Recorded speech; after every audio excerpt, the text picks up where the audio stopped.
VS online कक्षा में आपका पुनः स्वागत है। आज का विषय हिंदी वर्ण विचार भाग 2। इससे पूर्व कक्षा में हमने स्वरों की संख्या, स्वरों का वर्गीकरण, मात्रा और उच्चारण के लगने वाले समय के आधार पर किया था। अब आगे देखिए, स्वरों का वर्गीकरण ओष्ठ की आकृति के आधार पर, कहने का अभिप्राय होठों के आकार के आधार पर स्वरों को कितने भागों में बांटा जाता है। स्वरों को ओष्ठ की आकृति के आधार पर 2 भागों में बांटा जाता है। अगर प्रश्न आता है कि कितने भागों में बांटा जाता है तो 2 भागों। सबसे पहले क्या है? वृत्ताकार, उसके पश्चात अवृत्ताकार स्वर। अब प्रश्न बनता है कि वृत्ताकार स्वरों की संख्या कितनी है? वृत्ताकार स्वरों की संख्या 4 है। अब वृत्ताकार कैसे बनता है? देखिए, वृत्त प्लस आकार। वृत्त का अर्थ होता है गोल। वृत्त का अर्थ क्या होता है? गोल। और आकार साइज। तो जिस स्वर में उच्चारण करते समय होठों का आकार इस तरह हो जाए तो उसे हम वृत्ताकार स्वर कहते हैं। इसमें आते हैं उ, दीर्घ उ, ओ और औ। ये 4 स्वर वृत्ताकार स्वर में आते हैं। इसके पश्चात अवृत्ताकार। हमने इससे पूर्व की कक्षा में पढ़ा था, आ का हम नहीं के अर्थ में लेंगे तो आ नहीं वृत्ताकार, जो वृत्त के समान नहीं हो, तो उसकी कितनी संख्याएं हैं? 7।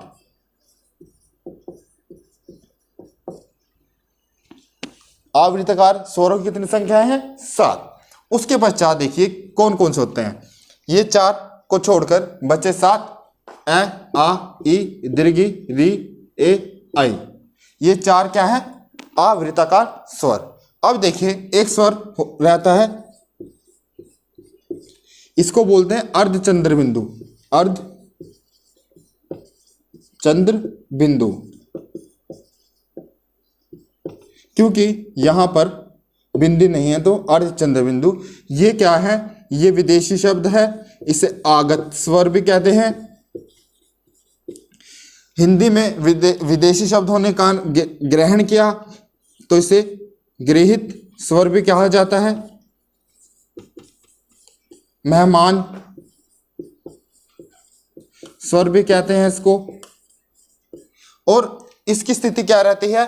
ये स्थिति रहती है इसकी वृत्ताकार।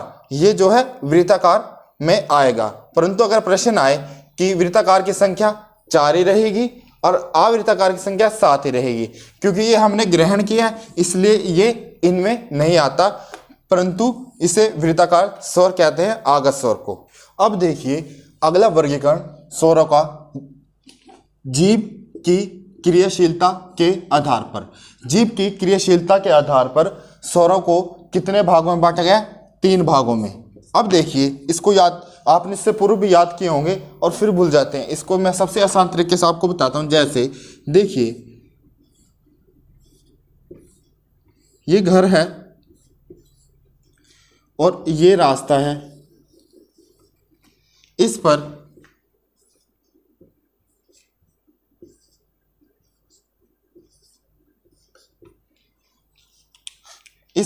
घर के रास्ते तक पहुंचने के लिए पहले यहाँ, फिर यहाँ और फिर यहाँ, फिर यहाँ आना पड़ता है। अब देखिए, अगर मान लो हम इसको जीभ मान लें, इसको हम जीभ मान लें, तो देखिए सबसे अंतिम वाला क्या रहा? क्या रहा? पच। मतलब सबसे अंतिम पच। उसके बाद मध्य, जीभ का मध्य भाग, और उसके बाद अग्र भाग। आप इस उदाहरण से याद रख सकते हैं, जीभ के अगले भाग को अग्र भाग, मध्य को मध्य भाग और पिछले भाग को पछ भाग। इस प्रकार जीभ की क्रियाशीलता के आधार पर स्वरों के 3 भागों में बांटा गया है। अब देखिए वो कौन कौन से हैं। अब सबसे पहले घर में जो सबसे छोटा है उसको हम मध्य में रख देंगे। मध्य में यहाँ पे इसमें क्या रख देंगे? अब ए। ये घर में सबसे छोटा है, इसको यहाँ पे रख दिया। अब सबसे छोटे के बाद क्या आएगा? उसके बाद क्या आता है? बड़ा। तो उसके बाद हम क्या? आ को यहां रख देंगे पक्ष में, आ को पक्ष में रख देंगे। और उसके पश्चात जो बच जाते हैं, जैसे ई, दीर्घ ई, ए, आई और ई हम अग्रभाग में रख देंगे। इस तरह उ, ओ, औ ये हम किस में रख देंगे? पक्ष भाग में। अब इससे और आसान तरीका बताता हूँ, अगर आपको ये भी नहीं याद होता है इससे भी। देखिए मध्य भाग में तो हमने जो सबसे छोटा है उसको हमने बीच में रख दिया। उसके पश्चात देखिए 1, 2, 3, जिसकी 3 की आकृति है वो पक्ष है, तो 3 की आकृति वाले सब यहां आ जाएंगे। देखिए ऊ में, औ में, ओ में और दीर्घ ओ में भी क्या है? 3 की आकृति, और आ में भी, क्योंकि ए के बाद आ आता है तो इस तरह भी आप कर सकते हो। और 3 नंबर की आकृति इन सब में है तो यहां, और जो शेष बच जाएंगे वो अगर में चले जाएंगे।